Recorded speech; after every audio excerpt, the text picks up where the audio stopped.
Freedom Camping Bill, second reading. I call the Honourable Minister, Kate Wilkinson. Thank you, Mr Speaker. I move that the Freedom Camping Bill be now read a second time. Firstly, can I thank the Local Government and Environment Committee for its clear analysis of the issues and for its excellent report.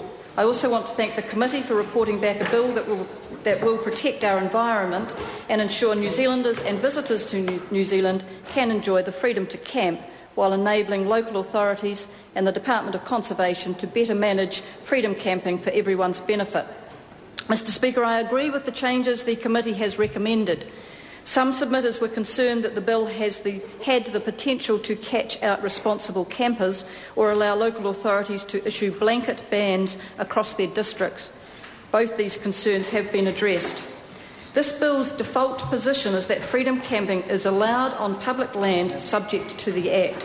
It is a matter for local authorities and for DOC to identify specific sites where freedom camping is prohibited or limited to self-contained vehicles. There is little argument that freedom camping is causing communities considerable concern. The number of people undertaking this activity has doubled over the past decade, and the waste left behind as a result has increased significantly. We are an outdoors destination. We encourage tourists to come here and travel across the country and enjoy our backyard. Freedom camping is a tradition that will carry on, and this bill is careful to ensure that it does. But we do have a duty to protect our environment from the minority who could care less about their moral and legal responsibility to leave a site as they found it. The filth that has pervaded some parts of the country is troubling. Not only is it costing councils and DOC financially to clean up the mess being left behind, but it is ruining the experience of responsible campers and damaging our international reputation. We are not a dirty country. We pride ourselves on being clean. Mr Speaker, this bill is designed to allow local authorities and DOC to address freedom camping issues they're facing, especially at popular tourist sites. Local authorities will be able to make bylaws prohibiting or restricting freedom camping in a particular area, but only if such a bylaw is the most appropriate way of addressing those problems. Prohibitions or restrictions will only apply to areas where problems are being caused by freedom campers. Importantly, any prohibitions or restrictions must be in proportion to the problems identified, which will also alleviate the concern regarding blanket bans. This is actually a stronger pro-camping stance than currently exists under some local authority bylaws. Order. Can I just caution members about the use of telephones in the House? Usually if you're on a select committee, the member will be shouting afternoon tea. I think it would cost the member a lot of money in Parliament. Call the Honourable Member Kate Wilkinson. Mr Speaker, thank you. The bill will also result in nationally consistent signage and improved online resources informing both domestic and international tourists of where camping is restricted. There has been concern that some of the bylaws listed in the schedules impose blanket bans on freedom camping. It's true that some of the bylaw provisions in the bill's schedules do not entirely reflect the parameters set by the bill, but none of the current bylaws impose an outright ban on camping in a district. Many local authorities provide designated areas for camping, and their current bylaws do not allow freedom camping outside those areas. The bill reverses this position in favour of freedom camping being allowed everywhere, except in designated no camping areas. In order to enable local authorities to use the infringement regime during the Rugby World Cup 2011, the bill is pragmatic in its use of the existing camping-related bylaws. Approximately 95,000 visitors will come to New Zealand over the 6-week period of the Rugby World Cup. A great many of these visitors plan to travel between the games in camper vans, freedom camping along the way. Breaching existing local camping bylaws will be an infringement offence for 1 year. After the year is up, local authorities, in consultation with their communities, will have to make new bylaws under the Freedom Camping Act if they wish to use the infringement regime. New freedom camping bylaws will have to conform to the provisions set out in the bill. Mr Speaker, no responsible, law-abiding freedom camper or tramper will be affected. The bill defines freedom camping as an activity that takes place within 200 metres of a vehicle-accessible area or the coast. Trampers in the backcountry will not be ticketed for making camp for the night during a tramp. Nor do picnickers need to worry that they will be prevented from enjoying a day's recreation at their favourite picnic spot. People will still be able to sleep overnight at road ends before starting a tramp unless specific restrictions apply to that site.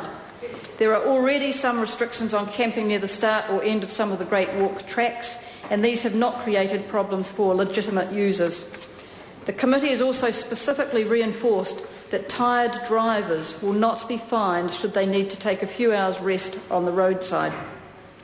This bill will not only protect our traditional Kiwi camping experience, it will ensure visitors to New Zealand who inject millions of dollars a year into our economy are also able to enjoy the best of that traditional Kiwi experience. The bill has been criticised by some for being a disproportionate response to the problems associated with freedom camping. It's been suggested that a better way to deal with problems is to provide more public toilets and rubbish tins.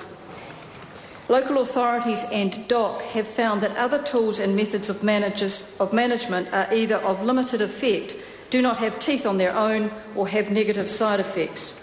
Providing more rubbish tins or public toilets may alleviate problems in some areas, but there are significant costs to local authorities and DOC to establish and maintain toilet and rubbish collection facilities. For example, Queensland Lakes District Council spends $326,000 a year to clean and maintain 45 public toilet buildings, and it costs around $10,000 to install even a basic backcountry-style pit toilet. To build and maintain public toilets at every potential freedom camping site may not be a priority for the ratepayer when considered against other community priorities. This is particularly true in areas such as the West Coast, where local authorities have large land areas and high visitor numbers, but small rating bases from which to fund facilities and services. There is also no guarantee such facilities will actually be used. So, Mr. Speaker, the threat of a $200 fine will be a valuable tool for local authorities and DOC. Like all enforcement, there is room for leniency should the occasion suit, but the threat of a fine will give authorities more confidence to tackle issues and move campers on. Some submitters have suggested that freedom campers be required to comply with the New Zealand standard for self-contained motor caravans. This standard may be a useful way for enforcement agencies to identify whether a motor caravan parked in an area where only self-contained vehicles may park is complying with those conditions, but it is not mandatory nor required under this bill. However, we do not want to be in a position where only people in expensive motorhomes are allowed to experience the great outdoors. In some areas, freedom camping may only be permitted in self-contained vehicles. In other areas where there have been no significant problems or where toilet and waste facilities are provided, freedom camping in non-self-contained vehicles or in tents may be totally acceptable. It will be up to local authorities, DOC and local communities to decide what is appropriate at particular sites. One of the changes the committee has recommended is the creation of a new offence in relation to the serious environmental harm that can be caused where, for example, someone empties a campervan sewage tank onto a rest area. This offence recognises that self-contained vehicles are only as environmentally friendly as the people who operate them. Mr. Speaker, we want people to enjoy our countryside. We want visitors to come here and see what a beautiful country we have. We need to encourage everyone to act responsibly and with care for the environment.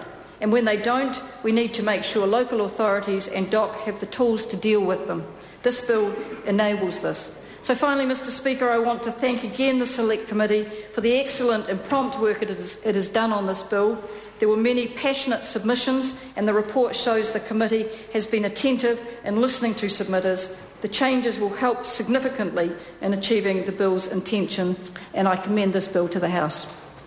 The question is that the motion be agreed to.